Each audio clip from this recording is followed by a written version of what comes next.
নমস্কার। আমরা আজকে কথা বলবো ভারতের নতুন ২০ টাকার কয়েন নিয়ে। এটা কিন্তু বেশ একটা বড় খবর। মানে সাধারণ মানুষের রোজকার ব্যবহারের জন্য এত বেশি দামের কয়েন তো আগে ছিল না। একদমই তাই, একটা বেশ কৌতূহলের বিষয়। আমাদের কাছে মাস্টার জি কয়েন্স বলে একটা ইউটিউব চ্যানেলের কিছু তথ্য আছে, তো ভাবলাম সেটা নিয়েই একটু বিস্তারিত আলোচনা করা যাক। মানে এই নতুন কয়েনটা ঠিক কেমন, কেন এটা জরুরি? হ্যাঁ, শুরু করা যাক। আচ্ছা, প্রথমেই বলি এর গঠনটা। এটা হলো দ্বিধাতব, মানে বাইমেটালিক। বাইমেটালিক মানে দুটো আলাদা ধাতু? হ্যাঁ, দুটো আলাদা ধাতু দিয়ে তৈরি। দেখতে কিছুটা ইউরোর মতো। বাইরের যে রিংটা সেটা নিকেল সিলভারের, আর ভেতরের গোল চাকতিটা হলো নিকেল ব্রাস। ও আচ্ছা, তার মানে দেখতেও বেশ অন্যরকম। শুধু দেখতে না, এর একটা কারণও আছে। দুটো ধাতু ব্যবহার করলে নকল করাটা বেশ কঠিন হয়ে যায়, মানে একটা সুরক্ষার ব্যাপারও থাকে। বুঝেছি। শুধু দেখতে সুন্দর নয়, সেফটির দিকটাও ভাবা হয়েছে। আর এর আকার, সেটাও তো একটু অন্যরকম শুনছিলাম। ঠিক, এটা কিন্তু গোল নয়, 12টা কোণ আছে এটার, মানে ডোডেকাগনেল। 12টা কোণ? বাহ, পুরনো দিনে ২ টাকার কয়েনের মতো, তাই না? হ্যাঁ, অনেকটা সেরকম দেখতে। ওজনটাও বলি প্রায় 8.5 গ্রাম, মানে 8.55 গ্রাম। আর ব্যাস হল 27 মিলিমিটার। বেশ ভালো একটা সাইজ, হাতে নিলে বোঝা যায়। বেশ ভারী মনে হচ্ছে। আচ্ছা, আর নকশাটা কি আছে কয়েনটায়? নকশাটাও বেশ ডিটেইলড। সামনের দিকে, মানে ওভার্স সাইডে অশোক স্তম্ভ তো আছেই, তার নিচে সত্যমেব জয়তে লেখা। হ্যাঁ, ওটা তো আমাদের জাতীয় প্রতীক। আর তার পাশে হিন্দি আর ইংরেজিতে ভারত আর ইন্ডিয়া লেখা। আর উল্টো দিকে, মানে রিভার্স সাইডে, সেখানে কি আছে? সেখানে সংখ্যায় বড় করে 20 লেখা, আর দেবনাগরী হরফে 20 রুপে, আর ইংরেজিতে 20 রুপিজ। আচ্ছা।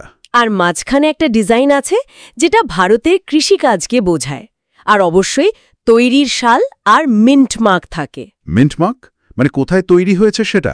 হ্যাঁ, কোন টাকশালে তৈরি, মুম্বাই, নয়ডা, কলকাতা নাকি হায়দ্রাবাদ। এই মিন্ট মার্কটা কিন্তু যারা কয়েন জমান, মানে সংগ্রাহক, তাদের জন্য খুব গুরুত্বপূর্ণ। এই মিন্ট মার্ক বা সাল নিয়ে কি কোনো বিশেষ ব্যাপার আছে নতুন এই কয়েনটা? হ্যাঁ, এখানেই একটা ইন্টারেস্টিং পয়েন্ট আছে।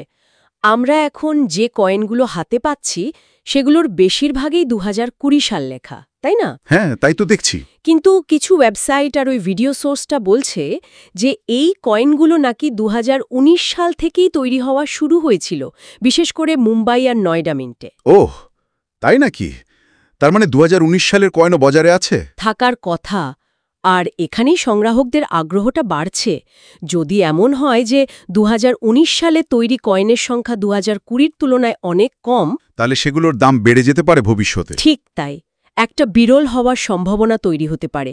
যদিও উৎস চ্যানেলটা খুব পরিষ্কার করে বলেছে এটা শুধুই সম্ভাবনা, তারা কোনো ভুল ধারণা দিতে চায় না। এখনই নিশ্চিত করে কিছু বলা যাচ্ছে না, কিন্তু কয়েন জমানোর জগতে এই জিনিসটা হয়। বাহ, তাহলে তো এখন থেকে পকেটে 20 টাকার কয়েন এলেই উল্টে পাল্টে সালটা দেখে নিতে হবে 2019 কিনা। দেখতেই পারেন, একটা ছোট্ট চান্স তো আছেই। আচ্ছা, এই 20 টাকার কয়েনটা কি একাই এসেছে, নাকি এটা কোনো নতুন সিরিজের অংশ? না, এটা একটা নতুন সিরিজের অংশ। নতুন ডিজাইনের 2 টাকা, 5 টাকা, 10 টাকার কয়েনও এই একই সিরিজের। ও আচ্ছা, তাহলে 1 টাকার নতুন কয়েন আসেনি এখনো? না, নতুন ডিজাইনের 1 টাকার কয়েনটা এখনও আসেনি। তবে সবচেয়ে গুরুত্বপূর্ণ বিষয় হল এই যে 20 টাকার কয়েন, এটাই এখন ভারতে সাধারণ মানুষের ব্যবহারের জন্য চালু থাকা সবচেয়ে বেশি দামের মুদ্রা। তাই তো। এর আগে 20 টাকার কয়েন তো ছিল, কিন্তু সেগুলো তো স্পেশাল ইস্যু ছিল, তাই না? একদম, সেগুলো ছিল স্মারক মুদ্রা, মানে কমেমোরেটিভ কয়েন। প্রুফ বা ইউএনসি সেটে পাওয়া যেত, সেগুলো দোকানে বা বাজারে চালানোর জন্য ছিল না। এটাই প্রথম 20 টাকার কয়েন যেটা আমরা রোজকার কেনাকাটায় ব্যবহার করতে পারব। আচ্ছা, পুরনো কয়েনগুলোর সাথে নতুনগুলোর আকারের কি কোনো ফারাক আছে? মানে নতুন 2 টাকা, 5 টাকা, 10 টাকাগুলোর? হ্যাঁ, কিছু পার্থক্য আছে। যেমন নতুন 2 টাকার কয়েনটা পুরনোটার চেয়ে একটু ছোট। ও আবার নতুন 5 টাকার কয়েনটা পুরনো 5 টাকার চেয়ে একটু বড়। আচ্ছা, আর 10 টাকা? নতুন 10 টাকার কয়েনটা সাইজে পুরনোটার মতোই, কিন্তু একটা তফাৎ আছে। নতুনটার কিনারাগুলো খাঁজ কাটা, মানে রিডেড এজ। পুরনো 10 টাকার কয়েনের কিনারাটা মসৃণ ছিল, মানে প্লেন এজ। এই খাঁজ কাটা ব্যাপারটা হয়তো দেখতে অসুবিধে হয় যাদের, তাদের স্পর্শ করে বুঝতে সাহায্য করবে। হতে পারে, সেটাও একটা কারণ হতে পারে। তাহলে সব মিলিয়ে বলতে গেলে নতুন 20 রুপিজের কয়েনটা বেশ আকর্ষণীয় দেখতে। দুটো ধাতু দিয়ে তৈরি, 12টা কোণা আছে, কৃষির ডিজাইন আছে, আর সবচেয়ে বড় কথা, এটা এখন আমাদের দেশে চালু থাকা সবচেয়ে বেশি দামের